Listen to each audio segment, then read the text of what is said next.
ये जिला जयपुर पश्चिम कमिश्नरेट के अंतर्गत एक 2 दिवसीय अभियान वांछित अपराधियों और एनडीपीएस और आर्म्स एक्ट के खिलाफ किया गया था।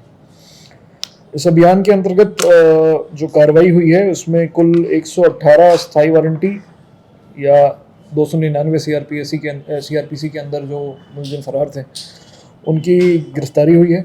172 अपराधियों को जो फाइलों में वांछित थे, जिनकी वजह से फाइलों का निस्तारण नहीं हो पा रहा था, उनको गिरफ्तार किया गया है और एनडीपीएस एक्ट के अंतर्गत 14 प्रकरण दर्ज करके 15 मुलजिमों को गिरफ्तार किया गया है। इसके अतिरिक्त आर्म्स एक्ट के अंदर 2 फायर आर्म्स बरामद करके 2 मुकदमे बने हैं और 2 बड़े इनामी जो 10-10 हज़ार रुपये के इनामी थे उनका निस्तारण इस अभियान के अंतर्गत 2 दिनों में हुआ है।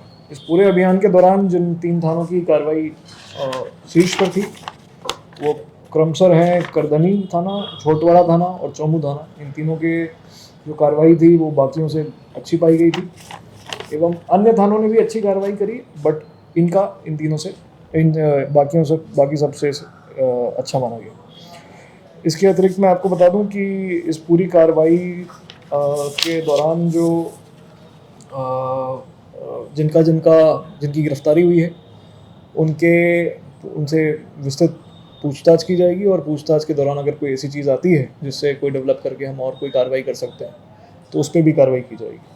साथ के साथ बता दें कि जयपुर पश्चिम ने पूर्व में भी अच्छी कार्रवाई करी है। पिछले 3 महीनों में जो कार्रवाई का आंकड़ा है उसमें एनडीपीएस में पिछले साल मार्च एंड तक 66 मुकदमे हुए थे, जो कि इस साल बढ़ के 104 मुकदमे हो गए और आर्म्स एक्ट के अंदर 45 मुकदमे थे जो बढ़ के 50 हो गए हैं और सेम 10% की वृद्धि जो है वो जुआ के खिलाफ कार्रवाई में भी देखी जा रही है।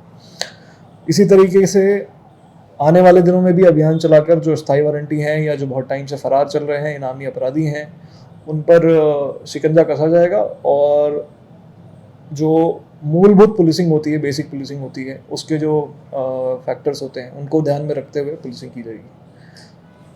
जो आदतन जो अपराधी होते हैं वो बार बार बेल पर आकर वापस वो क्राइम करते हैं, उसके लिए पुलिस का और आपका क्या? देखिए, ऐसे में जो आदतन अपराधी होते हैं और जो इस तरीके की, तो हमने इस पूरे अभियान में हिस्ट्री शीटर्स की चेकिंग के भी अभियान को किया था।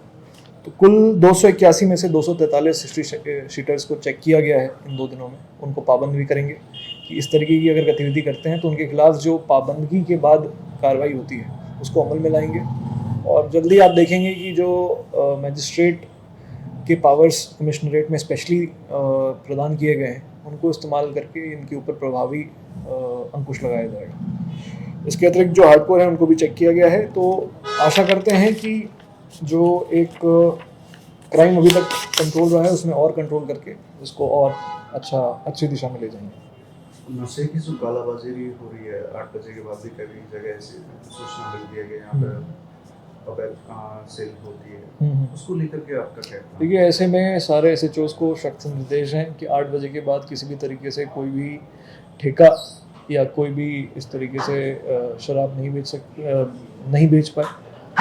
ऐसी कहीं अगर आपके पास कोई सूचना आती है तो आप कंट्रोल को सूचना दे सकते हैं, या अगर आपके पास आप गोपनीय तरीके से देना चाहें तो आप संबंधित थाना अधिकारियों या ACPs या अपने उनके उच्च अधिकारियों को आप बता सकते हैं कि कहीं पर अगर अमूमन इस तरह की कोई इनपुट चल रही है तो उसके ऊपर प्रभावी कार्रवाई की जाएगी। साथ के साथ एक चीज़ और देखने वाली है कि ये मुख्यतः कार्रवाई जो है 8 बजे के बाद ठेकों का नहीं खुलना, ये उनके लाइसेंस की शर्तों का उल्लंघन होता है। तो आबकारी विभाग को भी इस पर ध्यान रखना है, तो वो भी अपनी तरफ से कोशिश करते हैं। तो अगर ऐसी कोई सूचना है तो आप हमें दें, उसके ऊपर कार्रवाई होगी। क्या सूचना देने वाले की जानकारी नहीं, वो गोपनीय रहेगी, उसमें कोई तेज रफ्तार से जो गाड़ियाँ जाती हैं उनके कारण भी ऐसे हादसे होते हैं। बिल्कुल, एक्सीडेंट्स जो आप बता रहे हैं ये एक समस्या है, परंतु पिछले दिनों में जो चीज़ें जयपुर कमिश्नरेट में हुई हैं, खास करके पश्चिम में, उसमें आंकड़ों में कमी आई है। एक्सीडेंट्स धीरे धीरे कम हो रहे हैं, थोड़ा समय लगेगा, बट जो धीरे धीरे चीज़ें जो है बेहतरी की तरफ जा रही हैं। तो आई होप कि अगले 6-7 महीनों में जो हमने जैसे कट्स बंद करवाना, लेन ड्राइविंग, इस तरह की जो चीज़ें हुई हैं उसको और आगे ले जाके और कमी लाएंगे।